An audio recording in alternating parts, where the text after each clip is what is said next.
Hello everyone, welcome to placement pulse. I hope you are doing well और आपकी तैयारी बहुत ही अच्छी चल रही होगी। तो हम आज जो है MSCET के PYQ सीरीज के नए पार्ट में हम स्टार्ट करते हैं आज का सेशन। क्वांट का हम देख सकते हैं वेटेज क्या है। क्वांट के जो है MSCET में 50 क्वेश्चन पूछे जाते हैं, उसमें से अर्थमेटिक के 35% रहते हैं वेटेज, ज्योमेट्री के 15%, अलजेब्रा के 20%, DI के 20% और प्रोबेबिलिटी के 10% रहते हैं। तो जो हमारा फोकस होना चाहिए वो अर्थमेटिक और DI पे होना चाहिए, फिर अलजेब्रा और ज्योमेट्री पे हम फोकस करेंगे। और ड्यूरिंग योर मॉक सो आपको क्या करना है, जो टाइम कंज्यूमिंग वाले क्वेश्चन हैं उनको आपको स्किप करना है। पहले जो इजी वाले वन लाइनर क्वेश्चन है आपको उनको पहले सॉल्व करना है, फिर जो है लॉन्ग क्वेश्चन को आपको सॉल्व करना है। चलो हम बढ़ते हैं, पहले क्वेश्चन देखते हैं। आज का पहला क्वेश्चन देखते हैं। क्वेश्चन कह रहा है कि A can do a piece of work in 4 hour. A किसी काम को कितने घंटे में कर रहा है? 4 घंटे में, 4 आवर में। बी और सी कितने घंटे में कर रहा है? 3 घंटे में। ए और सी कितने घंटे में कर रहा है? 2 घंटे में। इन सब का एलसीएम कितना हो गया? आप बोलोगे 12। तो इसकी इफिशिएंसी कितनी आएगी? 3, 4 और 6। ठीक है, तो ए की इफिशिएंसी कितनी है? 3। तो सी की इफिशिएंसी कितनी हो जाएगी? ये किसकी इफिशिएंसी है? 6। ए प्लस सी की, अगर ए की इफिशिएंसी 3 है तो सी की इफिशिएंसी कितनी आ जाएगी? 3। अगर सी की इफिशिएंसी 3 है तो बी की इफिशिएंसी कितनी आ जाएगी? 1। ठीक है, सबकी इफिशिएंसी हमारे पास आ गई। तो क्वेश्चन पूछा है determine the how long will B alone take to do the same work. अच्छा, बी अकेले इस काम को करे तो कितने दिन में करेगा?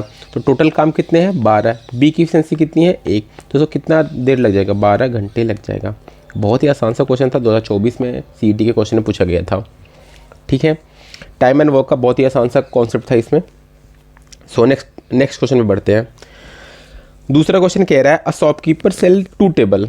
एक शॉपकीपर है, वो 2 टेबल को क्या कर रहा है? बेच रहा है। Each procure at cost price P। हर को जो है कॉस्ट प्राइस P पे प्रोक्योर किया गया था। अच्छा, शॉपकीपर ने बेचा किसको है? असीफ को और अरीफ को। यहाँ पे नाम लिख लेते हैं, असीफ है और दूसरा यहाँ पे नाम है अरीफ है। ठीक है, okay. At a profit of 20% and loss of 20%। एक को 20% के प्रॉफिट पे, एक को 20% के लॉस पे बेच रहा है। एंड रिस्पेक्टिवली असीफ को जो है 20% का प्रॉफिट और असीफ को 20% का प्रॉफिट और अरीफ को 20% का लॉस। अच्छा, 20% का प्रॉफिट होगा तो कितना हो जाएगा? मान लो पहला 5 था, अब 6 हो गया, और 20% का लॉस का मतलब 5 से 4 हो गया। ठीक है। अच्छा, असीफ क्या कर रहा है? असीफ सेल कर रहा है आदिल को। असीफ ने आदिल को सेल किया 30% के प्रॉफिट पे। अगर 30% का प्रॉफिट कर रहा है तो 10 के सामान को कितने में देगा? 13 में। ठीक है, 10 के सामान को कितने में देगा? 13 में। तो इसकी जो है आपका जो है रेशियो जो आ जाएगा वो हो जाएगा 50:60:78, है ना। रेशियो इन सब कर देंगे 50:60:78। ये शॉपकीपर, ये असीफ, ये आदिल। ठीक है, और अरीफ ने सेल करता है इस टेबल को अलीफ को सेल किया एट लॉस ऑफ 30%। 30% का मतलब 10 के सामान को 7 में बेच दिया। अब ये रेशियो कितना गया? 50, 40 और 28। ये अलीफ, ये आरिफ और ये शॉपकीपर। ठीक है, अब कह रहा है the amount paid by Adil and Alif is X and Y। Adil ने कितना अमाउंट पे किया है? 78 और अलीफ ने 28 रुपये।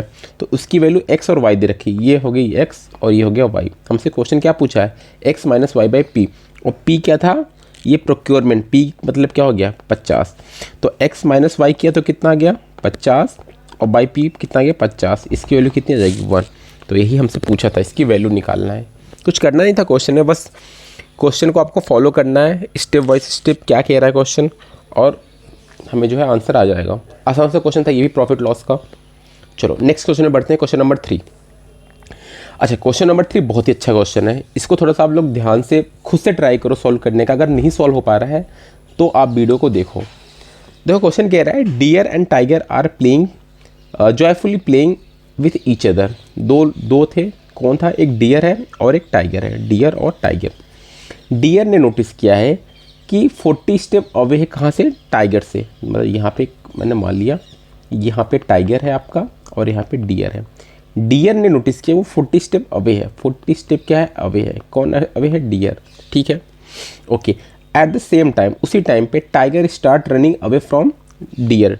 अच्छा, डियर से दूर, मतलब टाइगर इधर जा रहा है, डियर भी इधर जाएगा। ठीक है, okay. For every 5 step deer take question कह रहा है हर एक 5 स्टेप डियर लेता है उतने ही टाइम में टाइगर कितना स्टेप ले रहा है, 6 स्टेप। तो डियर और टाइगर का कुछ बातें दे रखा है टाइम के बारे में। जब डियर जो है 5 स्टेप ले रहा है तो उसी टाइम पे टाइगर कितना स्टेप ले रहा है, 6 स्टेप, है ना। ओके, आगे कह रहा है however the deer take only 2 step to cover the distance that tiger cover to 3 step. अच्छा, डिस्टेंस की बात करी है। अब डिस्टेंस के बारे में बोल रहा है 2 स्टेप जब डियर ले रहा है तो उतने में टाइगर कितना स्टेप ले रहा है, 3 स्टेप ले रहा है। यही कह रहा है क्वेश्चन। ओके, अच्छा मतलब 2 स्टेप में जितना डिस्टेंस डियर चलेगा 3 स्टेप में उतना ही डिस्टेंस टाइगर चलेगा।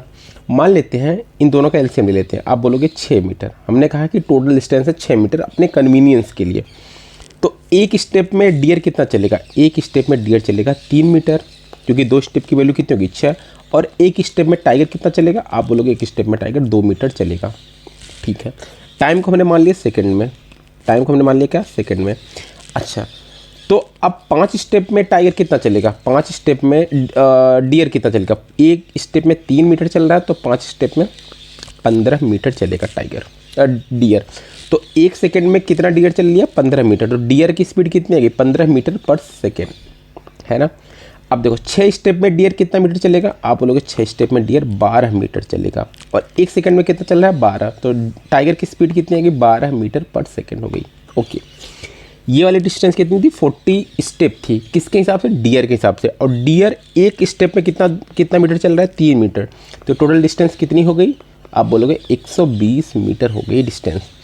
तो टाइम कितना निकल जाएगा, आप बोलोगे डिस्टेंस अपॉन स्पीड। स्पीड का दोनों सेम डायरेक्शन में जा रहे हैं तो स्पीड क्या होगा, रिलेटिव स्पीड लेंगे। तो कितना टाइम आ गया हमारे पास, 40 सेकेंड आ गया। जो हमारे पास टाइम आया वो 40 सेकेंड आया। अच्छा, क्वेश्चन क्या कह रहा है, how many step can deer catch the tiger. कितने स्टेप में डियर कैच करेगा टाइगर को। अच्छा, एक स्टेप में और टाइगर जो है डियर 1 सेकेंड में कितना स्टेप चल रहा है, 5 स्टेप। तो 40 सेकेंड में कितना स्टेप चलेगा, आप बोलोगे 5 से मल्टीप्लाई कर दो, तो आप बोलोगे 200 स्टेप चलेगा ये। तो मतलब डियर जो है उसको 200 स्टेप में क्या करेगा, कवर कर लेगा, है ना। ये टाइम निकला तो हम टाइम को देखेंगे ना, क्योंकि हमारे यहाँ पे टाइम आया था 40 सेकेंड, तो हम यहाँ पे टाइम देखेंगे। बहुत ही प्यारा क्वेश्चन था। अगर आपको ये क्वेश्चन नहीं समझ में आया, आप दोबारा इस वीडियो को देखना। बहुत ही प्यारा सा क्वेश्चन है, इसको 1-2 बार खुद से ट्राई करना सॉल्व करने का। ठीक है, चलो अगले क्वेश्चन बढ़ते हैं। Question number 4। क्वेश्चन नंबर 4 कह रहा है मशीन है P can print 1 lakh book in 8 hour में। Machine Q can print the same number of book, मतलब काम दोनों का बराबर है, ये 10 आवर में कर रहा है। While R can print in 12 hour, मतलब काम क्या है, वर्क क्या है, सबका इक्वल है, मतलब बराबर है, सेम है। ठीक है। अच्छा, P कितने घंटे में काम कर रहा है, 8 घंटे में। Q आप बोलोगे 10 घंटे में। और R आप बोलोगे 12 घंटे में। इन सब का एलसीएम कितना हो गया, आप बोलो 120 हो गया। तो इसकी एफिशिएंसी कितनी आएगी, P की 15, Q की 12 और R की 10। ठीक है। अच्छा, क्वेश्चन कह रहा है all machine are started at 9 PM। सारे मशीन 9 बजे स्टार्ट कर दी गए, तीनों मशीन। तो तीनों का कितना हो जाएगा, 15, 10, 25, 12, 37 एफिशिएंसी के साथ हर घंटे काम करेंगे। मशीन P को कितने बजे बंद कर दी गई, 11 बजे, मतलब 2 घंटे काम किया। तो इन सब ने मिलकर 2 घंटे काम किया, तो काम कितना हो गया, 74 हो गया। काम कितना हो गया, 74 हो गया। अभी काम बचा कितना है हमारे पास, आप बोलोगे 46 काम अभी बचा हुआ है। अच्छा, अब बाकी काम कौन कर रहा है, remaining work 2 machine are use to complete the remaining work. अब 2 मशीन मतलब Q और R करेगा, तो दोनों की एफिशिएंसी कितनी हो जाएगी, आप बोलोगे 22। तो ये 22 हो जाएगा। अभी इनको कितना और घंटा लगेगा, आप बोलोगे 22 दूना 44, मतलब 2 घंटे से थोड़ा ज़्यादा लगेगा। मतलब क्वेश्चन पूछा है approximately at what time will work be finish, कि कितने बजे काम खत्म हो जाएगा। 9 बजे स्टार्ट था, ये 11 बजे P ने छोड़ा, 11 बजे के बाद 2 घंटा और लगेगा। तो 11 और 2 1, तो 1 बजे के थोड़ा सा ज़्यादा होगा, मतलब ऑप्शन में एक ही ऑप्शन है वो 1 बजे। तो अप्रॉक्स कितना होगा, क्योंकि क्वेश्चन में अप्रॉक्सीमेटली पूछा है, तो अप्रॉक्स कितना हो जाएगा, आंसर 1। ठीक है, बहुत आसान सा क्वेश्चन था, ये भी टाइम एंड वर्क का था, ईजी सा क्वेश्चन था। ठीक है, चलो अगले क्वेश्चन में बढ़ते हैं। Question number 5। क्वेश्चन नंबर 5 कह रहा है a 270 metre long train running at a speed of 120 kilometre per hour cross another train running opposite direction. अच्छा, दोनों अपोजिट डायरेक्शन में जा रहे हैं तो रिलेटिव स्पीड क्या हो जाएगा, आप बोलोगे रिलेटिव स्पीड ऐड हो जाएगी, है ना। रिलेटिव स्पीड क्या हो जाएगी, ऐड हो जाएगी। तो इसकी स्पीड है 80 किलोमीटर पर आवर, इसकी स्पीड है 120 किलोमीटर पर आवर, दोनों की ऐड करोगे तो 200 किलोमीटर पर आवर हो जाएगी। और हमसे मीटर पर सेकंड में पूछा है, मीटर में पूछा है तो इसको मीटर पर सेकंड में निकालेंगे, 5/18 से मल्टीप्लाई कर देंगे तो ये हमारा आ गया मीटर पर सेकंड में। रिलेटिव स्पीड क्या आ गई, मीटर पर सेकंड में।